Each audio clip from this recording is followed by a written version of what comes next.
साढ़े नाल साढ़ा छोटा बकरा भी जा रहा है। ये है हमारा डिफेंस। माशाल्लाह कज़न मेरी बना रही है जी चावल, ये बनाने माशाल्लाह प्याज हल्के हल्के ब्राउन टमाटर काट रहे हैं माशाल्लाह जी।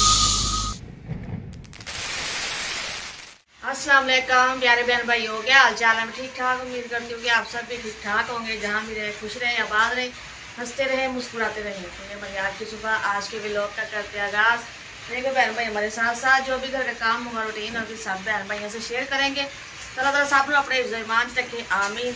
और जी असीं जा रहे हैं बाहर, अज साड़ी वीडियो होगी जी बाहर की डिफेंस की, और साड़ा जी थोड़ा जहा लीला भी बकरा भी नाल जाएगा, दिखाएंगे तुहानूं असीं बाहर का माहौल। देखे जी साढ़े नाल ही साड़ा छोटा बकरा भी जा रहा है, और एक घास पकड़ी हुई है नाल। ये है हमारा डिफेंस गरीबों का। देखिए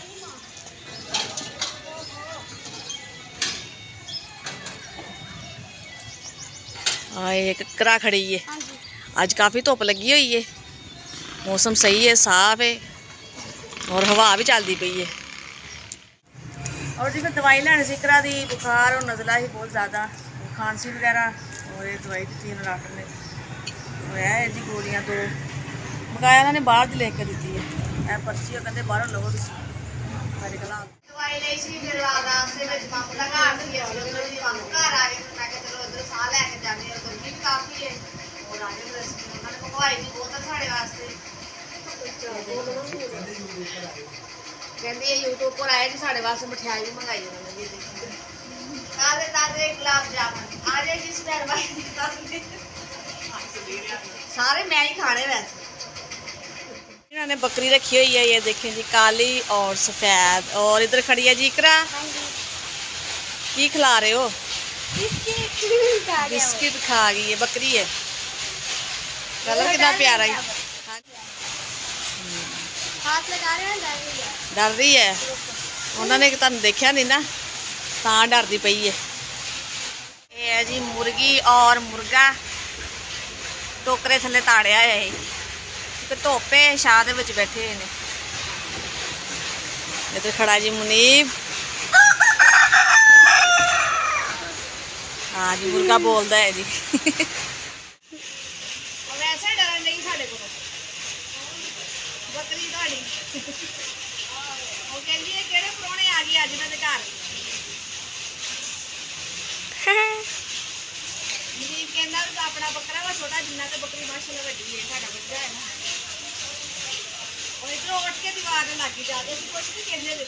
कज़न मेरी बना रही है जी चावल, ये देखे जी तड़का रखता है ऊपर, और है जी टमाटर और मसाला भी तैयार हो गया माशाल्लाह। और जी इधर रखा है जी गोश्त बालने वास्ते मुर्गी का, और चावल भी धो के लैन दे जी बना रहे जी खाना। और सगों धुप्पे ही लगे हुए, मैं सोचा सी नहीं रहन दो, कहते नहीं खाना खा के जाना, मैं तेन वक्त पाया सी। जी इधर की कर रहे इकरा मुनीब देखो जी आइसक्रीम खा रहे हैं जी। वाह जी वाह, गर्मी आज काफ़ी कड़क धुप लगी हुई है, और गर्मी आइसक्रीम खाई जा रही है माशाल्लाह। प्याज हल्के हल्के ब्राउन हो गए, और मसाला भी पाता है, ज़्यादा ब्राउन नहीं किते प्याज, फिर वो ज़्यादा ही काले हो जाते हैं। साढ़ा की टाइम है ना गैस का? 12 2 साढ़े वाला टाइम ही है, उधर भी 12 बजे गैस आता, 2-2:30 बजे बंद हो जाता है, और इधर भी वही टाइम है जी। और हम टमाटर कट रहे, इनू हिलाना नहीं है।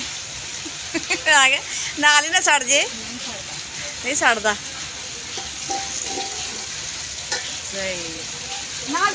ना छड़ी,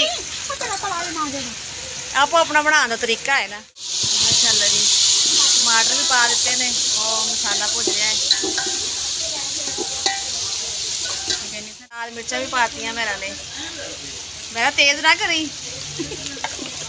जो तेज हो गए तो फिर खाते नहीं जाने चावल, तेज नहीं होंगे वैसे तुम हल्की खाते जे ना भाई, क्योंकि तेज नहीं ना खाई दी, फिर बर्दाश्त नहीं मिर्च ज़्यादा। नहीं तेज नहीं, थोड़े जे बना लेंगे माशाल्लाह। सारे मसाले पाते ने, बिरयानी मसाला पाया माशाल्लाह जी।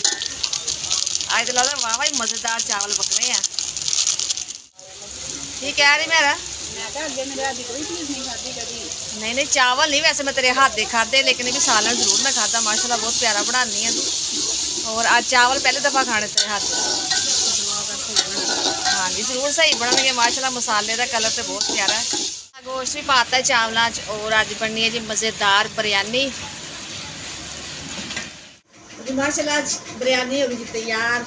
और जी लगे जी खाना खान। और ये जी नाल रायता।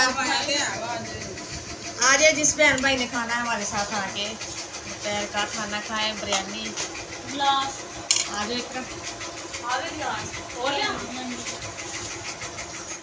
4-5 डाइए।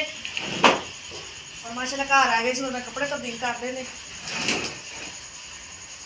और सुबह गए सी दवाई लैन गए बुखार होया क्योंकि मौसम चेंज होता, कभी सर्दी कभी गर्मी कभी बारिश। इस वजह सर्दी की वजह बुखार होया सी। मैं मेडिसिन लिया मैं इतना मेडिसिन लिया के दी। आते वक्त मैं मामू घर चले गई। और उन्होंने आ नहीं दिता, जबरदस्ती खाना बना के बह गए। चावल बना देगा बिरयानी। वो कहते खाना खा के जाना तुम। और गर्मी भी काफ़ी सी, दोपहर इन्नी धुप सी ना बहुत तेज। फिर उत्थे खाना शाना खादा। और चाय बना लगे, खाना खा के चाय बना लगे तो उन्होंने गैस बंद हो गया। तो टाइम ज़्यादा हो गया सी, मसा ही चावल बने उन्होंने। तो फिर असी हुण आ गए जी फारग होकर घर। मैं घर जाके हुण देखिए सुबह के आए हुए हैं। जिस करता प्ले वीडियो का एंड पैन भाई इतने मिलेगा अच्छे ब्लॉग लैके। तो साड़ी वीडियो पसंद आए तो लाइक कीजिए, शेयर कीजिए, सब्सक्राइब कीजिए। वीडियो साड़ी को आवाज़ कीजिए। जो जो बहन भाई सानू पाकिस्तान इंडिया बरोने मार्क देखते हैं सब अस्सलाम वालेकुम। पाकिस्तान जिंदाबाद। अल्लाह हाफिज़।